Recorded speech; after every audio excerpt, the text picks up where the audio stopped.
Soy Marian Rojas Estapé, psiquiatra y autora de Cómo hacer que te pasen cosas buenas. Y soy una gran apasionada del mundo de la mente, de las emociones y del comportamiento humano.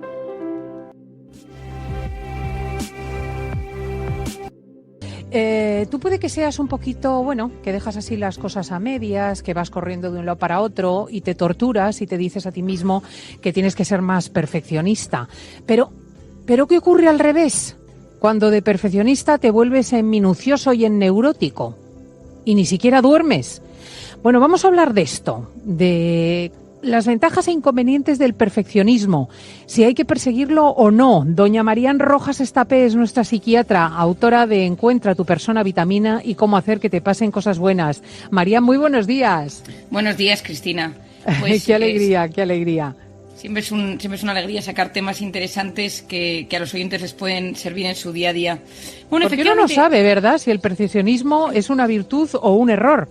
Bueno, es que a mucha gente se le ha educado en el perfeccionismo, en la exigencia extrema, en el no poder fallar, en llegar a todo y hacerlo tan bien que no haya ninguna arista ni ningún error, sea en la organización de un cumpleaños, sea en escribir un libro, sea en impartir una clase, sea en terminar la tesis doctoral, sea en decorar la casa o dejar la cocina ordenada o poner bien la ropa de tus hijos. Es decir, hay diferentes razones por las que podemos ser perfeccionistas. ¿Qué pasa? Que la vida de hoy es una vida que exige mucho. Hay que estar en todas partes, hay que llegar a la parte familiar, hay que conciliar el trabajo profesional y parece que hay que hacerlo todo de forma excelsa, casi perfecta. Pero es que la perfección no siempre es perfecta y en esto te lo quiero explicar, Cristina, porque me parece muy importante. La perfección no siempre es perfecta. Me encanta la frase. Es decir, muchas veces, en contrario a lo que se pueda pensar, el buscar constantemente ser perfectos nos puede enfermar. Pero nos puede enfermar hasta un punto de somatizar. ¿Por qué? Porque el perfeccionista, por definición, vive en modo alerta. No descansa, no relaja su mente.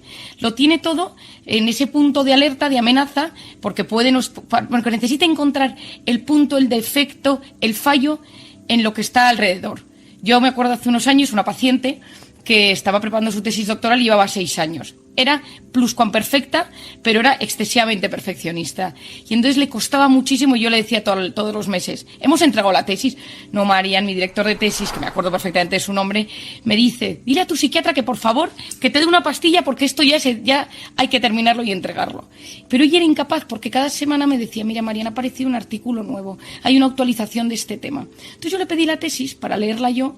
Y lo que hice fue llevarla a mi encuadernador, me puse su nombre, llamé al director de tesis, que le conocía y él sabía que yo existía, y le dije, vente para acá, vamos a hablar tú y yo. Y vino la paciente, y delante del director de tesis le dimos la tesis doctoral y decía, pero ¿y si hay algún fallo? Yo le dije, es que aquí te empiezas a curar. Es decir, si no, dentro de 20 años seguirás sin haber entregado la tesis doctoral. El perfeccionista es un gran segregador de cortisol y por lo tanto somatiza. Somatiza en forma de dolores de espalda, en problemas digestivos, en problemas de sueño, en temas de ansiedad, en tiroides, en problemas de piel, por ejemplo, en problemas de inflamación de piel, en temas de cefaleas o de migrañas, porque como tu organismo no se permite un descanso y no se permite un fallo, está constantemente sufriendo. ¿Y esto por qué puede ser? Porque claro, habrá gente que me diga, Marian, ¿y a qué se debe que yo sea perfeccionista? Porque yo me veo identificado con lo que dices, que ser perfeccionista es buscar que todo esté muy bien hecho y si no está así de bien hecho sufrimos. Hay una insatisfacción vital en nuestra vida constantemente. Lo primero es porque vengas de una familia de perfeccionistas, pues que tus padres hayan sido personas muy exitosas o gente muy autoritaria o personas que te exigían ese alto nivel de hacer las cosas bien.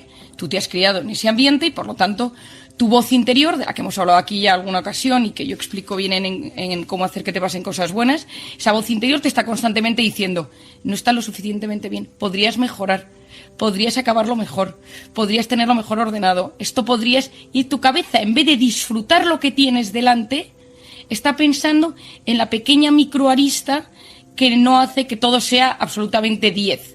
Y entonces te impide disfrutar de la vida. O sea, esto es una de las claves del perfeccionista, que organiza un evento y está más pendiente de lo que no ha salido bien, de lo que es que es un alto motivo de sufrimiento. Es decir, el perfeccionista que no es consciente de esto sufre muchísimo. Porque claro, es que nada es perfecto. La vida no tiene un grado de perfección. Nosotros tenemos que acostumbrarnos a que existe un derecho al fracaso. De hecho, el psicólogo más importante del mundo en temas de felicidad, que se llama Tal Ben-Shahar, que está en la Universidad de Harvard y da un máster sobre felicidad, toda su idea, el año que imparte esta asignatura sobre la felicidad, habla del derecho a equivocarse para poder ser felices. Y que en una sociedad que nos educa en que no podemos fallar, vivimos en un estado de insatisfacción constante. O sea, hay que aprender que a veces te equivocas y uno se tiene que perdonar o perdonar al de enfrente. Y aceptar, hacer un ejercicio de aceptación, que a veces, por mucho que lo lleves todo bastante controlado, pueden surgir factores internos o externos que te impidan que eso salga pues de esa manera que tú te habías ideado en tu mente sin ningún tipo de fallo. ¿Se puede relajar esto? Quiero decir, una persona que está así, siempre con las tripas apretadas, ¿puede cambiar?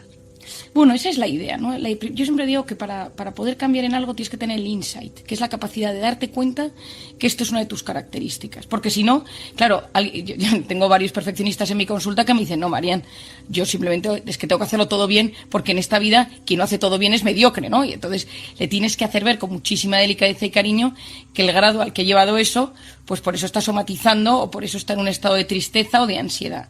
Pero cuando esa persona se da cuenta que tiene un perfeccionismo en su mente, que vive en ese estado de alerta constante, que no se permite un fallo, podemos empezar a cambiar. Lo primero es buscar la causa de ese perfeccionismo. Te decía que una es la de los padres, pero otra puede ser porque tú has crecido en un ambiente en el que solo te daban elogios, solo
recibías elogios cuando hacías las cosas bien.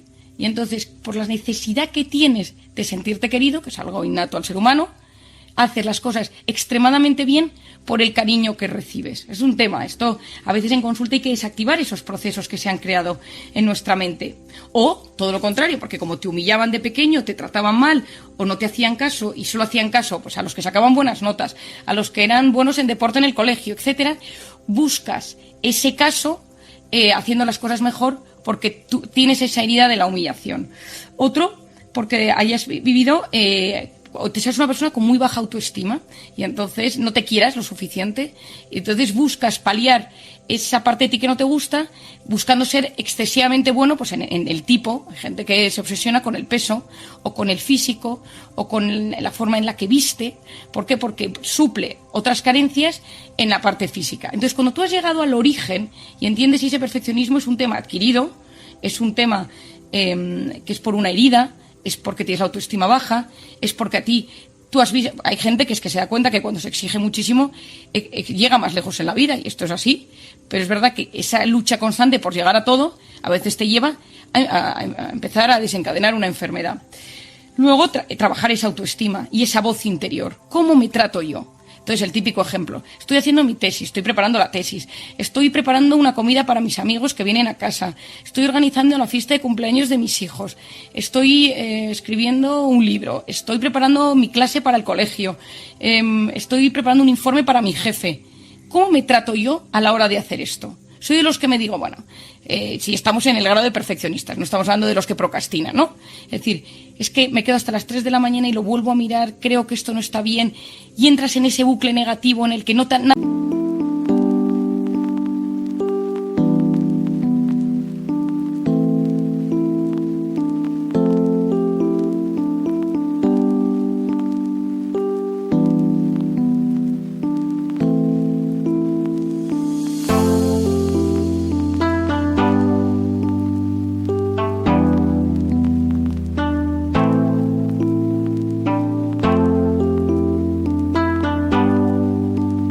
nada te convence, ahí es cuando tienes que darte cuenta que hace falta que de vez en cuando digas hasta aquí. Yo siempre digo que 10, imaginémonos, en una escala de 0 a 10, 10 es la perfección. Hay que aspirar en los perfeccionistas a un 8,5, 9. Porque en el 8,5, 9 del perfeccionista es un 10 de la gente normal. Y repetirse ese refrán tan sabio de que es enemigo lo mejor de lo bueno. Que en la vida hay que aspirar a lo bueno, pero no a lo mejor. No nos obsesionemos. Esto es muy importante. Bueno, la verdad es que no dejamos de aprender con Marian Rojas Estapé. Muchísimas gracias por alertarnos frente al perfeccionismo, querida. Un abrazo muy fuerte.